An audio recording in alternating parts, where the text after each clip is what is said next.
Want to stop juggling spreadsheets, calendars, and a dozen apps just to run your rentals? Lodgify makes it easy. It's an all-in-one toolkit for hosts. Build a direct booking website, automate guest messaging, and keep all your channels in sync. Running your rental business your way has never been simpler. And for Good Morning Hospitality listeners, you can get 20% off any yearly plan with code GMH20. Just check the link in the show notes to get started today. Welcome to Good Morning Hospitality, your one-stop shop for the latest news, noteworthy trends, and thought-provoking discussions across the industry. From hotels to short-term rentals to all things travel and hospitality, you'll find each episode equips you with the information that you need to start your week. Join us on Good Morning Hospitality every Wednesday, wherever you get your podcasts.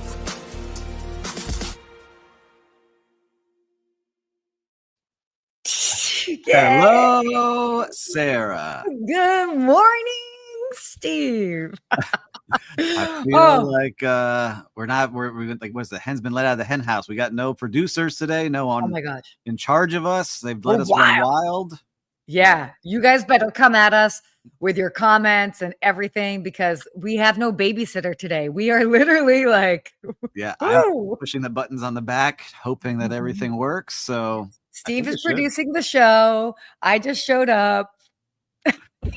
Yeah, we're gonna put on a great show today. We've got a lot of good stuff. Of course. So obviously, I see you're in your office in Miami. What's the temp happening in Miami? I saw there was crazy rain, by the way. Crazy rain. And I love, this was the moment that I was like, man, I'm so happy that I got that Ford Bronco earlier this year. Waiting for these floods. Like I got the big boy Sasquatch Bronco and I was cruising through the floods. Like, get out of my way, little cars. Big boy things. But my gosh. Miami was underwater the last 2 days. Every major artery flooded. So we're sinking slowly here. Into the sea. So we're going to be the new Atlantis. Hopefully we dry out by next week because I'm going to be there for a couple days. That's right. You want to tell everyone what's going on down here? We have the International Hotel Show in Miami. So I'll be there on Thursday. Next week's a big week. I'll first be in New York at the Skift Global Forum. Yes, you will. Which is super cool. So I'll be there for the opening night, the first big day. Then I'll miss the last day because I'll be hopping on a flight going straight to Miami to catch the second day of the independent hotel show in Miami. So I'm getting the best of both worlds. Yeah, it's a heavy conference time. So I will actually be at the Florida Vacation Rental Summit, where we're a board member in Orlando on the 16th and 17th, and then back for the 18th for the hotel show. So oh my gosh. Look at us, just zigzag. Oh, guys, we are going to be around the country. We are live and around the country. If you are at any of these places, please come see us. Yes, absolutely. Yeah. We'd love to see you. I know you're going to be at Skift, and will be up at the Skift show as well. A lot of people will be there. And talking about Skift, we are live on Skift now. So if you haven't subscribed to the YouTube channel for Skift, make sure to subscribe there and see all of the live and fun stuff on YouTube if you prefer it there. But we're always here on LinkedIn. Yeah. Well, which is great.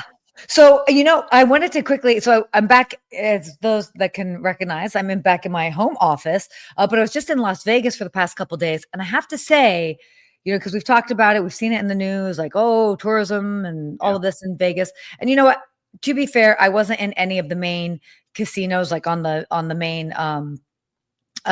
main strip, but everything seemed alive and well, good vibes. Like everybody was great. It's a friendly bunch out there. It's like hospitality is pumping through everybody's veins. I'm into it. Did you go down? You were on the strip. Did you walk around a little bit and see what's going on? No, I only went briefly on the strip. We just stayed off the strip, kind of like just checking out different things, different neighborhoods, catching up with friends, things like that.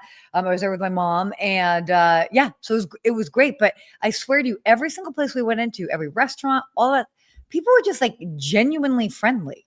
I don't know if I don't know. Like good vibes. See, I need to explore more of Las Vegas because every time I go, I just stay on the strip. I don't go venture out into other neighborhoods or see the nature or all the fun stuff that might be out there.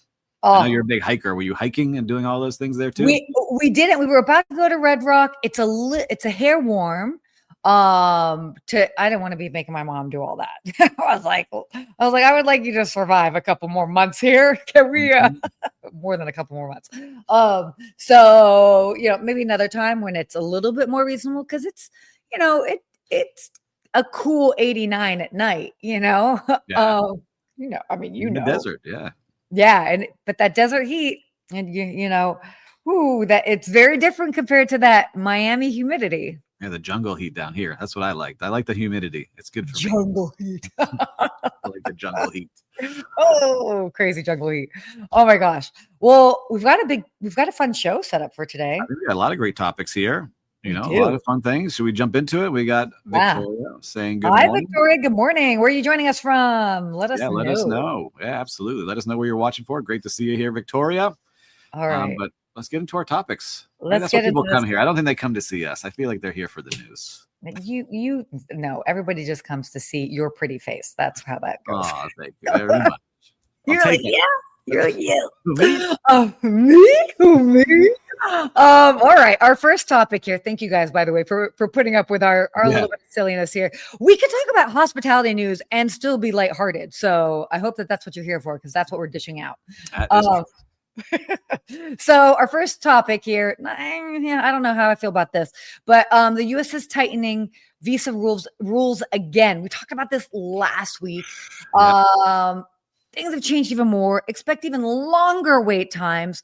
Now, what's basically going on with this? So in a nutshell, the U.S. is now requiring non-immigrant visa interviews to be scheduled only in the applicant's country of nationality or residence, eliminating third country interview options.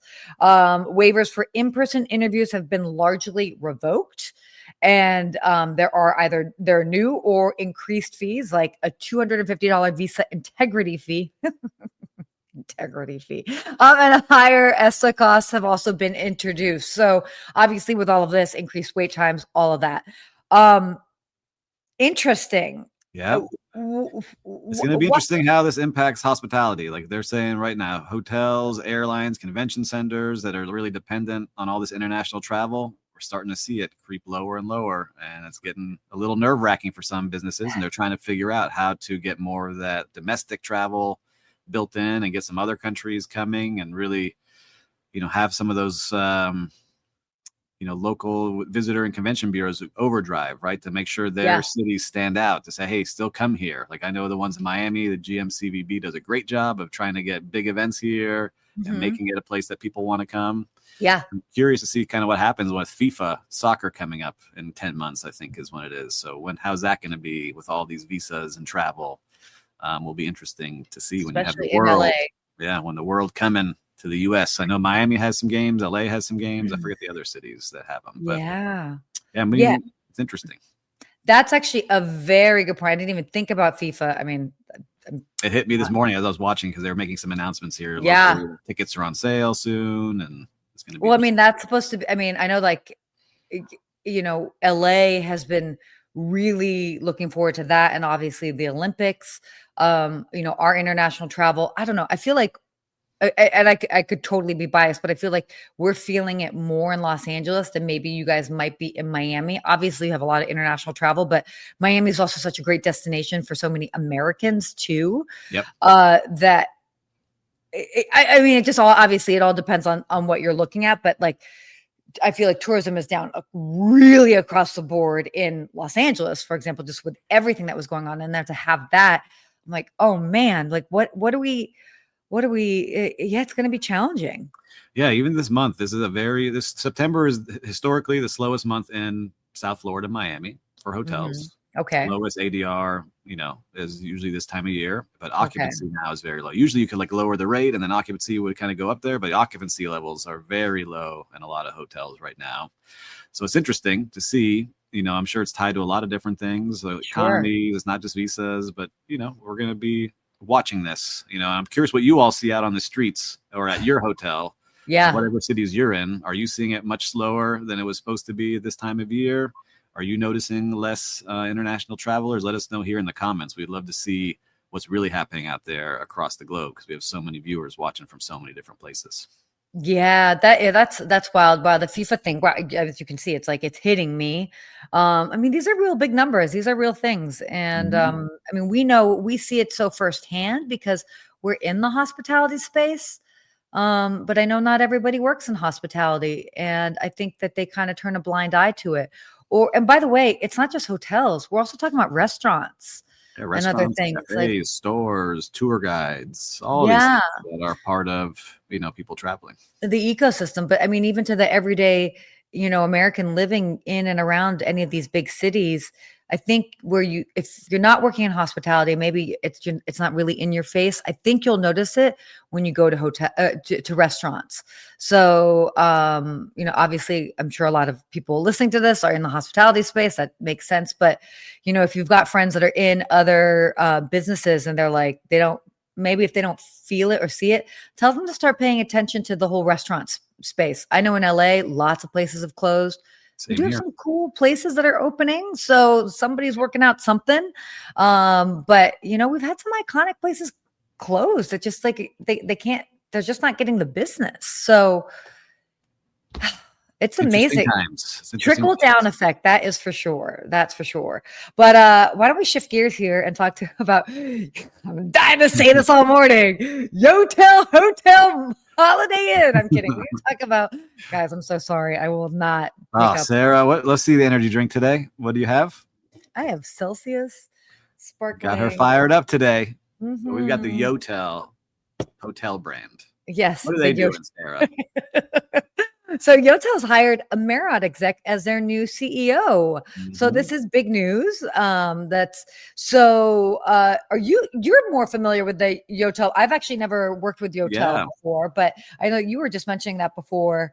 Yeah, we have a We. Yotel here in Miami, and so they're bringing in a Marriott veteran Mhm. as what Yotel really wants to scale their brand big time, and they are aiming to get its footprint up to 15,000 rooms by 2030. So that's a Yeah. big jump in just a short amount of time. And Hmm. what they have is a kind of interesting thing. So the one here in Miami is two Yeah. in one: is Yotel Hotel and Yotel Pad. And Yotel Pad is like apartments, so you could buy it and live there, but that's usually like put into the rental pool as part of the Yotel Hotel, Uh, okay. right? And so it's kind of condo hotel setup. Yeah. And so the way they do it is very light staffing. So like, the one here, you can check in on a computer. They have a robot that delivers things to the rooms. It's Mhm. very tech friendly, I would say, or tech forward. It's Okay. very Yeah. purple. Purple's their colors. They have like purple glow of lights everywhere. Oh, yeah. That's And they're right. similar-ish to Citizen M, and Yes. which Okay. Marriott purchased.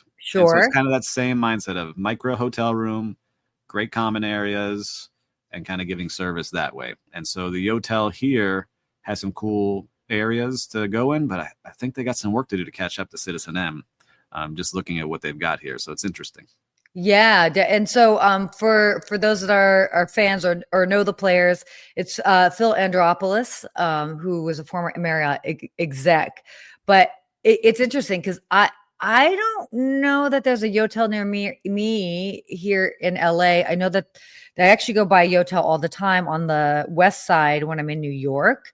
Mm-hmm. Um, and so they're definitely in key markets. This will be it'll be just curious just to see like how Yeah, they end up expanding. they do. They have a good brand. I think what the new CEO coming in said, he wants to reclaim the innovator status that they I like once that. had. So experimenting with leisure concepts and pushing tech while balancing automation with a human touch is his quote. And so Ooh. it really is that. I think the one here, they went a little too light on staff. I think they're making a comeback, and they really Mm, want their lobby to be a place that people hang out. And they opened up a little cafecito window. So if you're here in yeah, Miami, you have a little yeah. ventanita that you can go up to and Oh get my a gosh, well, we got all these coffee. accents. Oh my gosh, what's Sorry, happening? it's in Miami. Si quieres, podemos hacer este show en español, okay? Oh my, whoa. Oh my gosh. See. Yeah. Anyway, Yeah. that's all. Yeah, I'm excited to see what Yotel does. I think they could be a cool brand, and I like that they do mix the world of vacation rental and hotel together. And so Yeah. it's interesting to see. Yeah. No, it's cool. Well, speaking of, I mean, just more hotel news, let's like kind of like hop over to New York, where we'll be next week. Well, I will be Mhm. next week. The W New York in Union Square is reopening after $100 million renovation. That's a kind of stunning property, by the way. But this is an exciting thing. I mean, obviously, great location, fun property. I mean, we're also just seeing the W brand as it's just over the years. So this was definitely, yeah. I was gonna say, how are you feeling about W brand? Because I was thinking about this when I saw this headline. At one point, still a great brand, and the one in Miami Beach, I remember when it opened, it was like the place to be. Every celebrity there. It was hard to get in, like velvet rope, right? And I feel like the brand probably like Starwood, right? Yeah, it was still Starwood. Yeah. It wasn't Marriott at that time. And then Marriott owns them now when they bought Starwood. And I feel like it got a little bit watered down. But what are you seeing? Have you seen any W's? Have you stayed at W's and like sought them out? Oh, I love W's. I'm a big fan of the brand. I love their beds. I love their scent. I love the music theme. I'm a big music person, for those that know. Right. I got all of that. But yeah, I mean, I definitely, what you said, the sentiment that you said is that how it almost feels like it softened or got a little bit watered down, diluted. Yeah. Oh, Paul, thanks for chiming in on that. Balancing automation, the human touch is so important right now. It is true, Paul. A lot of hotels are trying to find that balance. So sorry, Sarah, we cut you off here. No, it's all good. So yeah, I mean, I've seen you could argue that the W brand has been like watered down a little bit, but I don't know. More so maybe than watered down is that there are just so many brands. That's true. And so, I mean, under every, whether it's under Marriott, under Hilton, under whatever it is, independent, like you name it, there's so many choices. Yes. I mean, I'm a fan. I love their whatever, whenever. The W in Nashville is one of my favorite hotels, and it is my favorite hotel in Nashville. So I don't know. I'm still into it, but I like the one here in Miami Beach, the one in Brickell. I used to work at it. It used to be a Viceroy, so I know the building very well. And they just Viceroy and made it a W. So it's interesting. But here, the one in New York, again, $100 million on 256 rooms is a lot of money to put into a hotel, and they're really reasserting they want to get back in and get that luxury lifestyle footprint in New York City back. And that's what they're really hoping. So I'm excited to see what they do, because it is a great brand for the industry, and it is fun, and it makes things really cool. And they've always really innovated, and people used to copy what they did all the time. And absolutely. And think about that location too. I mean, that's like such I mean, anytime that you can have a footprint in Times Square, you're reaching the masses. That is, and it's a big deal. So I think it's a smart move for them as far as just doing this sort of makeover, so to speak, and this like flagship relaunch. Like, hey, we're still out there. We're jamming. We're cool. Come visit us. It's a smart move. Yeah, I'm excited. I got to get up to New York and see some of these things, because I want to go see the Waldorf that's going to be opening up soonish. I know they've got some stuff going there. Now I got the W. You got a lot of money going to New York City. Totally. We should take this show on the road. We should go. I'll meet you up there, because there's a lot. There's a lot going on. And I think it would be cool to kind of like check out the different. I really want to see the Waldorf. Waldorf would be cool. And W, hey, I'm not hating on you. I want to come see it too. And so, viewers and listeners, what do you think about the W? Do you think it's still the hot place to be? Give us a thumbs up if you think so, or thumbs down if no. I'm curious to see what you all think out there. Give us those emojis. Yeah. Ooh, emoji us up. All right. Well, why don't we go ahead and hop into our next topic here? Emoji us up. I like it. That's the quote. Oh, you didn't like? Okay. All right. You know what? It's barely after 7 a.m. on my time. Everybody, I'm a little bit more articulate after 8 a.m. just in case anybody wanted to know. And they were like, Sarah's cool, but we wish she was more articulate. Just give me 50 more minutes. Totally kidding. All right. So this is interesting. Oh my gosh. I think we almost need to dedicate like a whole show to this. I think we need a show for this, because it's going to be a big change. Yeah. So OTAs, online travel agencies, high hopes for social media and AI channels, as basically Q2 marketing spend hit $5.2 billion. So basically right now we're seeing this massive marketing war. Expedia, Booking, Airbnb, Trip.com spent over $5 billion in just one quarter. And it really is this reminder that like customer guest acquisition is really like this is where the battle goes down. Yes. And then there's a shifting trend as far as channels. So social media, generative AI searches are increasingly replacing Google as a discovery and booking funnel. I've been preaching this for years, the value of social media. And it's like now they're kind of catching up to that, but on top of different ways that, like, people can book travel on TikTok, and other things. So I'm want to hear what you've got to say on this, because look, I think that this is going to be gigantic. I think it's going to only continue to explode. I've seen my search patterns completely change. I rarely use Google now. I'm big Chat GPT. I'm big on looking at social once I get recommendations, and then looking at what users are actually posting. So user generated content, so I can get the real picture of what's happening. Absolutely. And I think that's going to continue. And really what I've learned from this and all of it is how much money is spent from OTAs to capture the views and attention of travelers, and how hard it is for hotels and independents to get their direct bookings. You have to spend so much money just to do that. It's like the OTAs have billions they're spending in just a quarter, 5 billion in one quarter, right? Is how much they're spending to get the viewers' attention to book through them, and they get them to your hotel. So you always have to try once they're on site to get them to rebook directly with you, because to compete head to head with some of these OTAs is ultra difficult. And you see it with all of Airbnb and Booking and Expedia and Trip.com and all these other major players that are spending money. It's crazy. Which, again, they've got a lot of responsibility. The OTAs, it's not just one hotel, it's all the hotels. So, and they're trying to get people in the ecosystem as well. So it's not like it's evil doing per se, but obviously like in what they, in what they give up with the lower rates as far as going through the OTAs, they're using that in marketing. So, but it's a hefty tune. That's wild. What I like about this too, and I'm excited about, is the social media part. We talked about this 2 weeks ago with the TikTok travel. And I think Instagram is going to have that very soon, and all the other kind of like, I think people now, like, I laugh a little bit. It's like, hey, like a year ago, I did those 50 hotels in 50 days. There was nothing like this, but if I could throw a link on there and people could book, and all of a sudden you can start generating some income as a OTA influencer. It's pretty amazing to see. Like, people could create entire careers of just doing this. There's a lot of people doing it like you now and other influencers, but in a different way, where you're not having to go to the hotel to say, hey, pay me this and I'll post about it. It's like, I'm going to post it, and if people book it, I get my commission.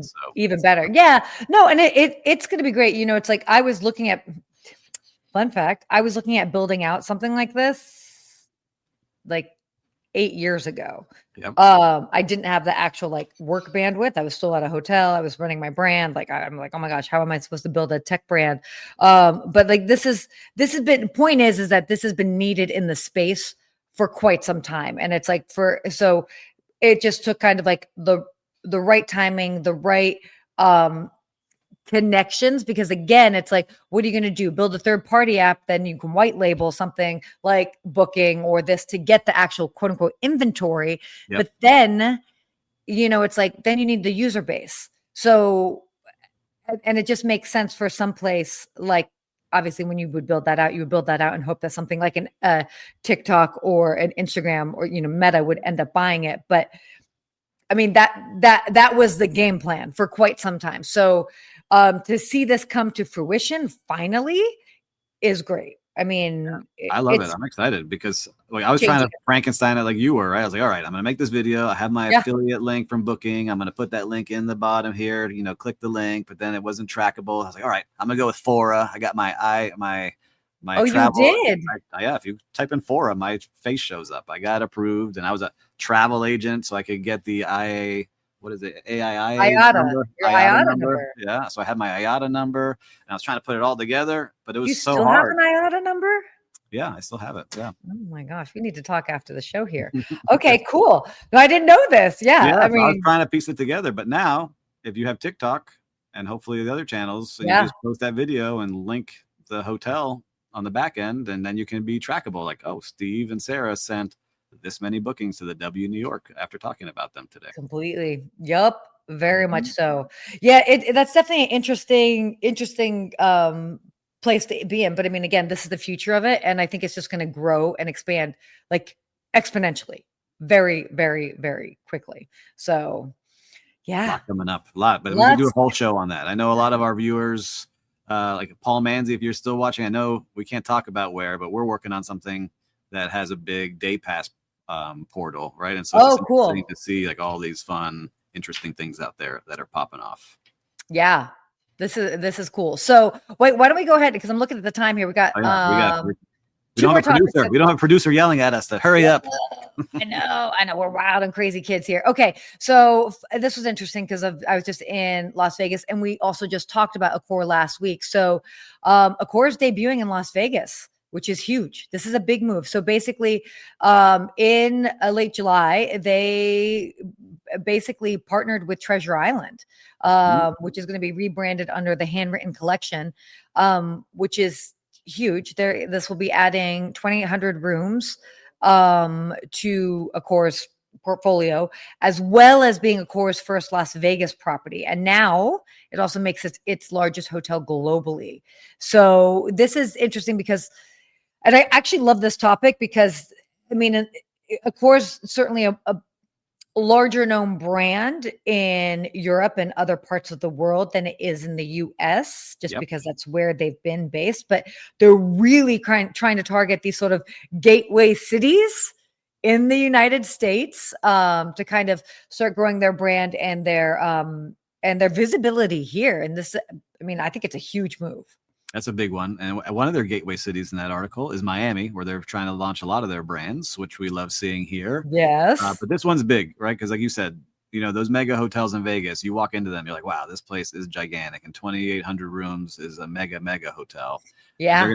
I love that they focus on a couple of things that they do really well. F&B, they have, I think, 1,200 restaurants like across the globe. So they know food and beverage very well. Branded residences, co-working, and entertainment are a lot of their like big things that they know how to do well. So I think that fits perfectly for Treasure Island. I have a request, Accor. Okay, back in the day, Treasure Island used to have a big pirate show out on the Strip. I think it was like every hour on the hour. I would like that to come back. That's the one thing I realized too. I was looking at Vegas. Like, a lot of the fun things that are kind of like kitschy and fun aren't on the Strip anymore. Like there used to be a big volcano at the Mirage, and then there was. I remember pirate that show and out in front of Treasure Island, and then Bellagio had the fountains, and it seemed like everyone had something, and now they don't. So you think more kitsch should come back? I think more fun, like having more fun. That's what I've noticed. I only went in big, like once a decade, right? And so like sure. I've seen the big thing, and that's a good sample. I think it used to be, for me at least, you could go have a lot of fun and not spend thousands of dollars. And I think now you have to spend a lot just to be in some of these places. Well, that's the big struggle that Las Vegas is having, is like people are just spending differently. And so, yeah, they got to get the money from you some way if you're not going to be gambling or drinking. Yeah, we got to spend that money. So Accor, hopefully get those pirates back out on the Strip. Let's see what they do. Okay, let's get to our last topic here. You're welcome. I just All right, we're going to talk about JetBlue. They have launched a new platform for reducing flight emissions, which is pretty neat. So they're basically the first U.S. airline to adopt this AI-powered platform, giving pilots real-time fuel efficiency insights. So the goal with this is to target 73,000 gallons in savings per month. So this is kind of cool. It's part of their Jet Forward strategy, which is right? Like they're really moving toward being extra sustainable. We always talk about sustainability and how we like that. And I know it also helps their bottom line if they can save on that gasoline, and hopefully they can put that money to work somewhere else. And look, all these hard to have an airline. We just talked about Spirit last week going bankrupt again, right? Yep. You got to be efficient in what you're doing. And if it's good for the planet and you can use technology to really speed this up, I know we're all about that. We're all big fans of seeing that happen. Completely. So that's great. And I mean, again, I mean, the more that we can see the different airlines making, I mean, all of them that have very strong sustainability focused programs, but this is a big move for JetBlue. So shout out to them. All right. Things. Real-time recap. What have you Real been time seeing? recap. Yeah, we want to be mindful of the time. So real time recap. What's happening in the streets of hospitality? You should go first. I should go first. I will I can go say first if you would like, because I got a lot to say. go first. Go first. Okay. I haven't.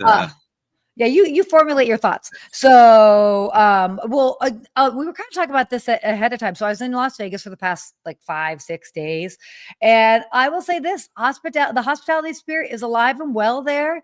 I was just everywhere I went off the strip, everyone was just so nice and like genuinely nice.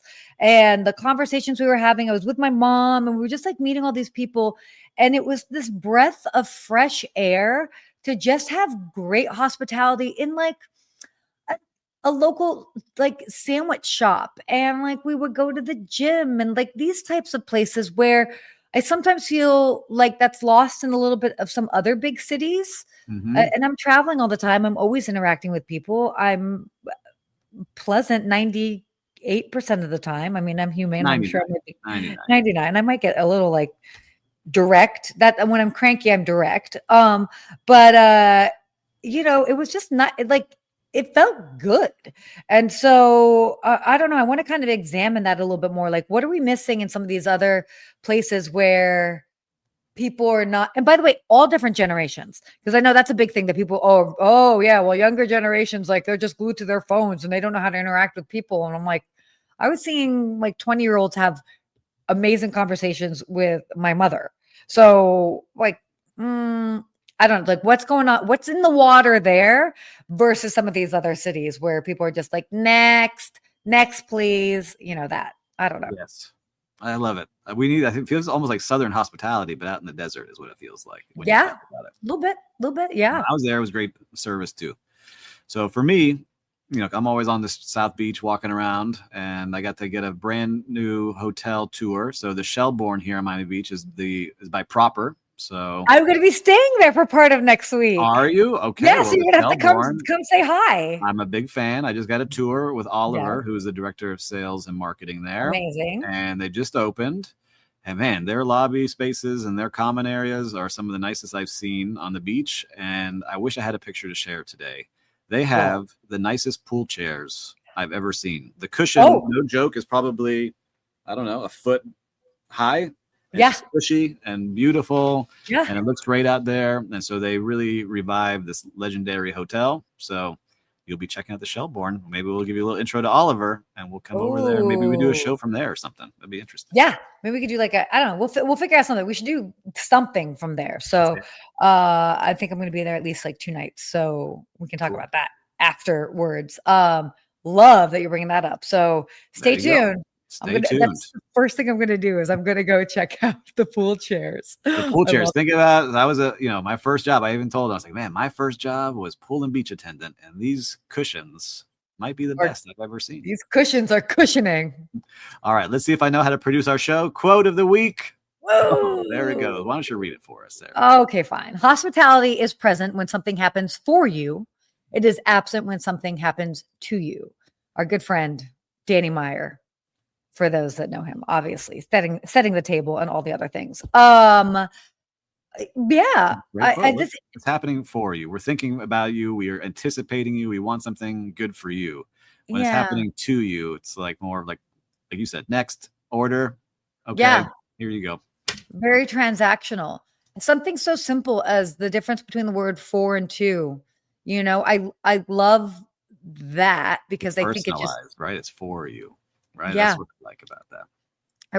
It reframes so much of what we're thinking about again when it comes to hospitality. And I love, and by the way, the reason why we do these quotes is I know a lot of you, we've been working in the industry for a long time. You know this, and maybe you haven't thought about it in a different way to pinpoint it, or you just haven't thought about it in a while. And so I know the hope, certainly like from my end, when it came to coming up with these quotes, is to just like help us like look at what we do with fresh eyes. Because we know it's, even though every day is different, it's a lot, especially if you've been in the industry for a while. So that's the hope with these quotes. So hopefully that lands with you and just kind of gives a little bit of an extra spark to what you're doing throughout the rest of the week. I love it. Yeah, I love it. Love to end on that high note. So, Wow. listeners and viewers, I'm supposed to hit this button that says end stream, and it should play an outro video. And I don't know if it will. So, what do you think? We're going to hit this button right now. I think we're going to stay hospitable in the meantime. Stay hospitable, everyone. See you guys next week. I'm pushing the button. Let's see.